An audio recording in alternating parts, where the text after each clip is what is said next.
Estamos aquí en vivo con un académico de la Universidad de Valparaíso, que afortunadamente, gentilmente nos acompaña esta mañana para conversar precisamente de la planificación urbana de la ciudad. Es un tema sin duda, lo que ocurre en esta ciudad. Decía el alcalde, bueno, las viviendas aquí en la comuna se van construyendo en la medida de lo posible. Es parte de la idiosincrasia quizás de Valparaíso. ¿En qué situación se encuentra quizás el resto de las viviendas? ¿Hay peligros de derrumbe en otros puntos también? Sí, por supuesto. Hay bastantes lugares se pudiera producir esta situación similar a la que hoy día hemos visto con la lamentable pérdida de vida humana. Entonces, la ciudad y las autoridades junto con los centros de educación superior debiésemos hacer el esfuerzo de finalmente levantar un catastro con todas estas viviendas que pudieran estar en una situación similar, porque si nos fijamos, la pendiente del terreno donde está emplazado sobrepasa los 45 grados. Y eso necesariamente la ciudadanía, el porteño tiene que saber que necesita colocar un sistema de sujeción del sistema de suelo, de la ladera.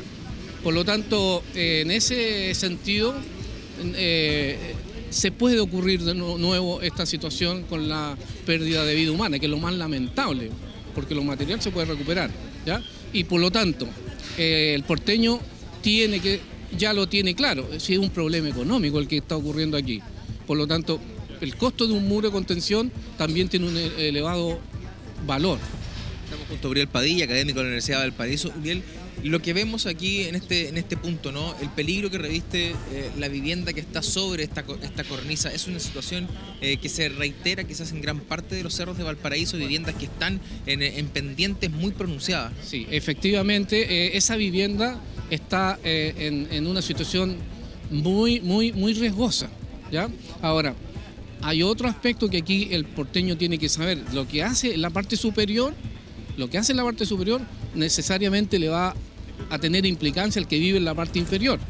Y aquí podríamos también levantar la hipótesis de que aquí, si tiene jardín o antejardín la vivienda y el porteño se pone a regar, esa agua se va a infiltrar y va a llegar a pie de la ladera. Por lo tanto, en el tiempo va a ir mermando, va a ir disminuyendo la cohesividad del suelo, ¿no es cierto?, en donde le va a generar, hasta con un temblor, un terremoto, le puede generar el movimiento de estas partículas y la disociación de ellas que mantiene esta estructura del subsuelo firme. En ese sentido, Uriel, todo lo que pase cerro arriba, ¿no?, también incide en las viviendas que están abajo, ya sea por regadío o por cualquier situación, que eso va a ir afectando con el correr de los años. Hay que pensar de que las viviendas que se construyen en la parte superior generan presión en la parte inferior del suelo y subsuelo.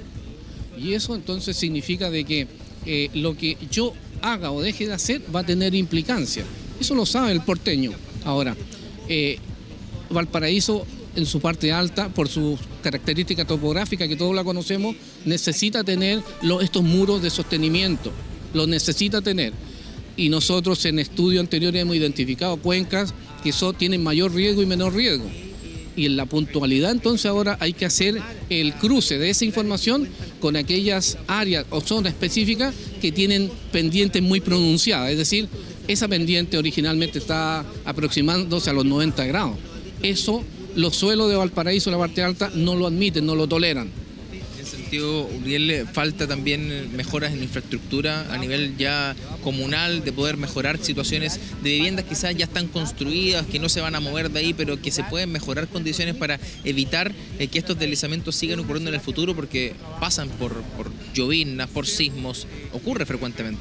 Hay que repensar en términos de infraestructura lo que es sistema de sujeción, de sostenimiento de laderas de los cerros, y especialmente particularizar en aquellas viviendas que están en pendientes, próximas pendientes muy pronunciadas. Entonces esa es la situación que debiésemos considerar. En ese sentido, ¿qué han detectado ustedes desde la universidad como información que pueda servir para la planificación urbana de datos, de laderas, de cerros que están hoy quizás en condiciones bastante débiles? Bueno, a raíz del incendio del 2014. Nos consta que la Municipalidad de Valparaíso y la unidad de SECPLAC realizó un estudio de riesgo de Valparaíso asociado con muchos factores y muchas variables. Y eso dio lugar a que también como universidad pudiéramos colaborar en la preparación de ese documento que ahora tiene que salir a la luz para poder identificar esa zona y cruzar con este otro aspecto que estamos hablando acá de la pendiente, que es muy importante. Ahora, los suelos de Valparaíso tienen una característica de que mientras no se mantengan alterados por condición de humedad, se van a mantener. Pero en el momento en que empieza a incorporarse la humedad, empiezan a tener una situación de inestabilidad, ¿ya? ¿Existen cifras de cuántas casas podrían estar en riesgo de derrumbe en el Valparaíso producto de todas estas situaciones que hemos conversado? Bueno, nosotros en una entrevista anterior apareció en la prensa una cantidad de 2.500 y esa situación hay que cotejarla y corroborarla con la singularización de la identificación de la riesgo por cuenca que tenemos identificado en Valparaíso. Por lo tanto, esa es una tarea que tenemos que ponernos de acuerdo entre autoridades y universidad, que en este caso le colaboramos en la asesoría de estas materias. Uriel Padilla, gracias por acompañarnos esta mañana, académico de la Universidad de Valparaíso, con detalles importantes, ¿cierto?, de lo que significa la planificación urbana de esta ciudad. Lo reconocía el alcalde, cómo se ha ido construyendo Valparaíso, es algo que está muy ligado a su idiosincrasia, a cómo es finalmente el porteño, porque se va avanzando quizás paso a paso con las viviendas, muchas veces sin las autorizaciones previas, sin los materiales adecuados, pero en fin, es parte de la realidad que tiene esta ciudad, que por un lado es muy admirada por turistas, por la belleza que tienen, sobre todo las construcciones patrimoniales, los cerros, pero que también develan la debilidad que tienen muchas de ellas una vez que ocurre emergencias como las que nos ha tocado constatar desde la jornada de ayer tras el derrumbe de esta casa, que mantiene entonces cerrado este pasaje por completo para todo lo que es los locales comerciales, también el tránsito peatonal, y que a esta hora mantiene suspendidas las labores de rescate de estas 4 víctimas fatales que están bajo un muro de gran tamaño por riesgo de algún derrumbe que podría complicar a los equipos de emergencia y también, por cierto, dificultar aún más el rescate una vez que se concrete. Por eso se va a esperar entonces la maquinaria especializada, también la autorización de los equipos técnicos de Serna-Geomin para ver si se puede o no acercarse a ese punto del cerro. Gonzalo. Sí, bueno, la verdad es que se debe estar analizando